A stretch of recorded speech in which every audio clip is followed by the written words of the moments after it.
11. The civil government. One of the most powerful ideas in the modern world is the social contract doctrine. According to this theory, at one time in the early history of mankind, society did not exist. All men lived in a state of anarchism. Every man was his own law and state, and men lived in a world without any ties between men other than of their own choosing. This state of nature proved to be limiting, inconvenient and dangerous, and so men came together to subscribe to a social contract whereby all would be governed. Every man would surrender some freedom in return for mutual protection and a great security under a coercive contract which would give civil freedom to replace anarchic freedom. This doctrine was developed as an alternative to and a replacement for the doctrine of the covenant. According to Scripture, God entered into covenant with man and gave man from the beginning the law of the covenant, so that the covenant is an act of both grace and law. Man's life is covenantal, that is, bound to a law treaty. Man is bound, in a sense, to a contract that is given to him by God and which man has no choice but to obey, or to be judged a rebel. The roots of the social contract doctrine are in the Renaissance, although its full popularity and popularization came with Rousseau. There are a number of important implications and consequences to this doctrine. First, by asserting an original state of anarchy as the state of nature, the social contract doctrine made popular the idea of the noble savage, an original state of innocence, and the state as the instrument of man's enslavement. Anarchism as a movement owes much to this aspect of this doctrine. Second, by asserting the idea of a contract among men, the social contract doctrine promoted humanistic views of civil government. Earlier, monarchies saw themselves as instances of a social contract between king and people. Constitutionalism was, to a large degree, an effort to renew or to create anew a social contract. The spirit of revolutions has been this urge to create a new contract between men. In the process, quotes, men, end quotes, have been redefined. For Marxism, this means the proletariat. For the Nazis, it meant the German race.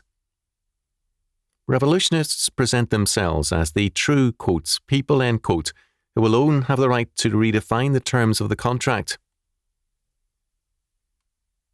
Third, the social contract has replaced God's law with man's law, and God's governments with man's government.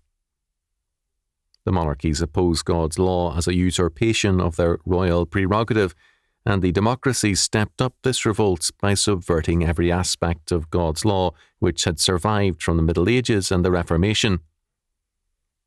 The social contract idea has thus been a major anti-Christian force. Covenantalism begins with the presupposition of God's sovereignty and His law. God therefore gives His law to His covenant people. When God gave His law, Exodus chapter 20 verse 1 to chapter 23 verse 33, He immediately required the establishment publicly of the covenant bond and the acceptance thereof by Israel. The people heard the law, and they declared, "All the words which the Lord hath said will we do." Exodus chapter 24, verse 3. Then the blood of the covenant was sprinkled on both the altar of God and on the people, binding both to the covenant and its law to the death. Exodus chapter 24, verses 5 to 8. They were now under God's law in the totality of their lives, quote, religiously, end quote, civilly, maritally, and in every way. They were therefore ruled by judges, men who were like prophets, speaking and acting for God. They were men raised up by God, Judges chapter 3 verse 15, chapter 6 verses 11 to 16, etc. The principle of government was the law of God, Deuteronomy chapter 17 verses 18 to 20. This was true of kings and therefore of all lesser rulers and judges. This doctrine of civil government as an aspect of God's covenant has been basic to the history of Christendom. It is an easy matter to call attention to all the historical aberrations of rulers over the centuries, most of whom were not submissive to God's law. In spite of this, the social goal was faithfulness to God's covenant. The coronation ceremonies stressed the covenant. The U.S. Constitution requires an oath, a covenant fact, of the President. The basic and underlying concept of civil government has been covenantal, with heavy overtones of humanism. Since the development of the social contract doctrine, the covenantal aspects have become merely relics. All modern political systems are now in crisis. Humanism has triumphed the world over. In some areas, ancient forms of paganism have eroded, with resulting political instability. In the West, the age of revolution is being followed by an era of dissolution. The result is what one scholar has called the crisis of legitimacy in the modern state. Truth, in some sense, was once the foundation of society. This has given way to other considerations. In a world without meaning, truth does not exist, because brute actuality prevails. There is then also no authority. The social contract theorists have unwittingly created a growing state of anarchy, one far from the ideal dreamed of in doctrines of the withering away of the state. The new situation is like that of judges. Men deny God as their Lord and King, and every man does that which is right in his own eyes. Judges chapter 21, verse 25. God's authority being denied, every man as his own God is his own law also. Genesis chapter 3, verse 5. Concerning the collapse of authority in the modern world, Shaw writes, "Concerning authority, I believe that genuine authority is all but lost to us today, and that perhaps we have lost even the concept of authority, so that we cannot know what honourable obedience consists in.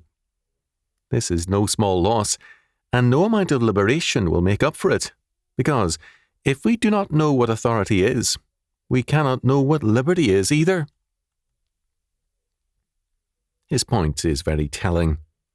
We cannot know what liberty or authority is in a meaningless world.